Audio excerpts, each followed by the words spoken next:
আসসালামু আলাইকুম। Welcome to তাসপিক মম টাইনি ওয়ার্ল্ড ফ্যামিলি।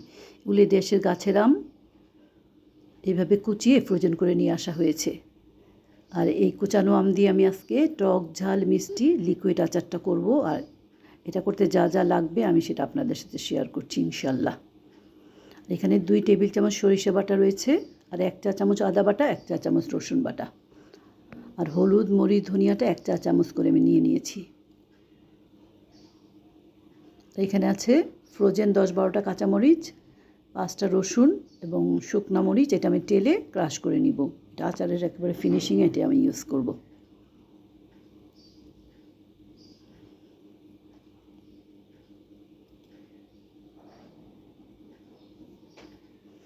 আর এখানে সরিষার তেলটা আমি ইউজ করব। আর 1 টেবিল চামচ গোটা পাঁচফোড়ন, এটা আমি বাগারে দিব। আর 1 টেবিল চামচ পাঁচফোড়নটাকে আমি ভালো করে তেলে গুঁড়িয়ে নিয়েছি। এটা আমি একেবারে আচারের ফিনিশিংয়ে ইউজ করব।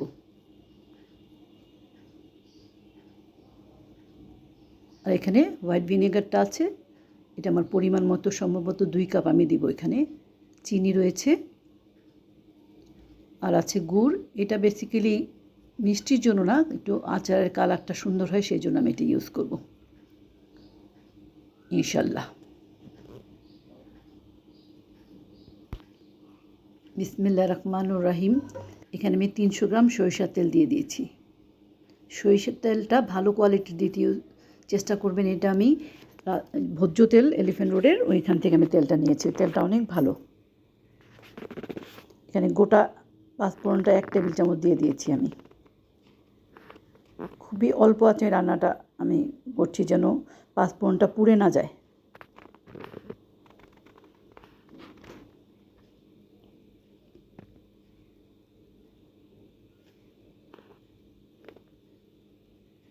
পাঁচফোড়নের ভাজা খুব সুন্দর একটা গন্ধ বের হয়ে গেলে 2 টেবিল চামচ সরিষা বাটা দিয়ে দেবো এখানে।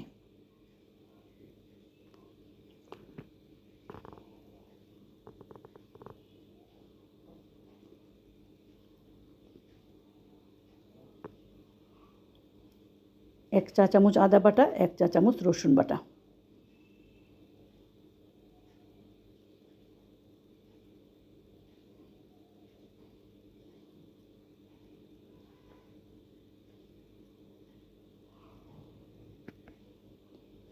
হলুদ মরিচ ধনিয়া সব 1 চা চামচ করে আমি দিয়ে দিয়েছি।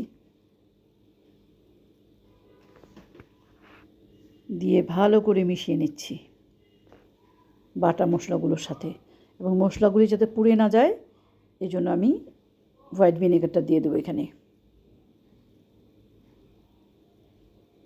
2 কাপ এখানে, লাগলে আমি পরে দিব আবার। যেহেতু আমি এখানে পানি ইউজ করা যাবে না আচারে, আমার আমটা তো কাঁচা, সেই জন্য আমি আমটা যাতে বয়েল হয় সেজন্য বেশি করে দিয়েছি। এবার কাঁচামরিচ এবং কুচানো আমগুলো আমি দিয়ে দিব।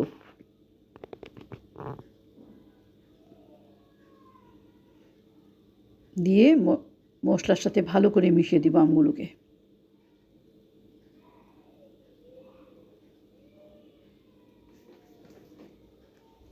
স্বাদ মতো লবণ দিয়ে দিলাম।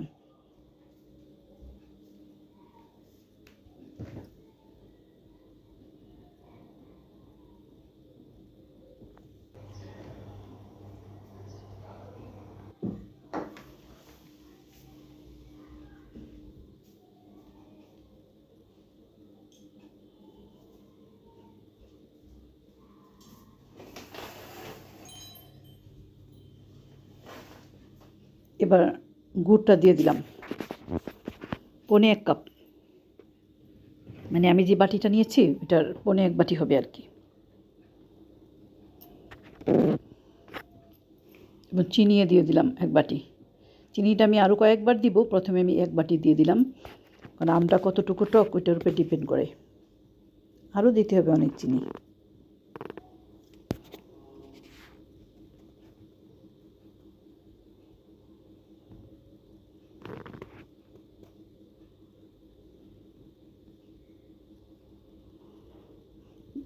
দিয়ে ভালো করে মিশিয়ে আমি ঢাকনাটা দিয়ে দিব অল্প বেশ সময়ের জন্য, অ্যাটলিস্ট 5-6 মিনিট।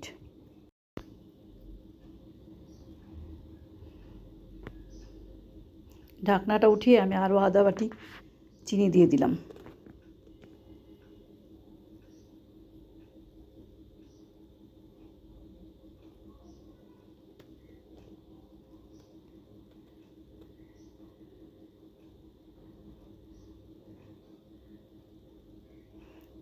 আরও আধা বাটি দিয়ে দিলাম, কারণ আমটা প্রচণ্ড টক ছিল, আরও লাগবে বোধহয়।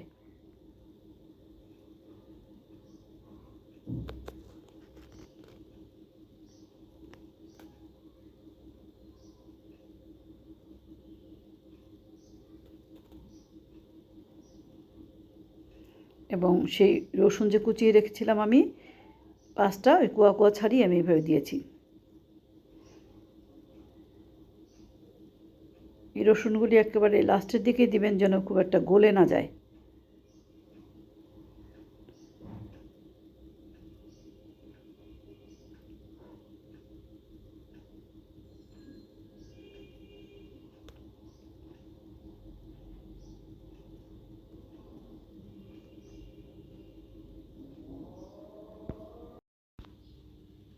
ঢেকে কতক্ষণ রেখে দিব, অল্প একটু সময়ের জন্য। আরও 1 বাটি আমি চিনি দিয়ে দিলাম, যেহেতু আমটা প্রচুর টক ছিল। দিয়ে এই জন্য কত নেড়ে চেড়ে মিশিয়ে আরও কতক্ষণ আমি একটু ঢেকে রাখবো, যেন রসুন ভালো করে একটু বয়েল হয়ে যায়।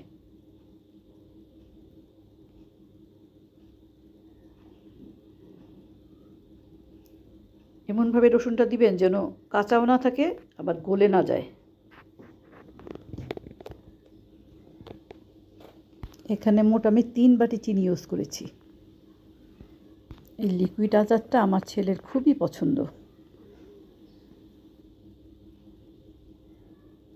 1 টেবিল চামচ আমি 5 ফোড়ন তেলে গুঁড়ি করে রেখেছিলাম, সেটাই দিয়ে দিলাম।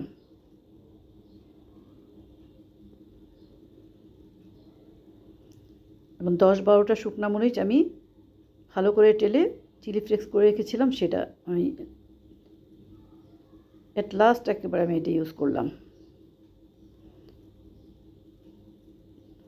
যেন শুকনো মরিচ ভাজা সুন্দর ফ্লেভারটা থাকে আচারের মধ্যে।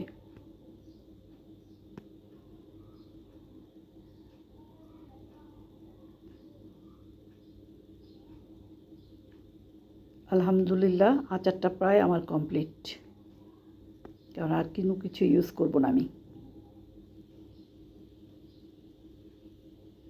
এই আচারটা আপনারা পোলাও, খিচুড়ি, ভাত সব কিছুর সাথে খেতে পারবেন। আমি একটা বাটিতে সার্ভ করে নিলাম। ধন্যবাদ এতক্ষণ আমার সাথে থাকার জন্য। ভালো থাকেন, সুস্থ থাকেন, হেফাজতে থাকেন। আমিন।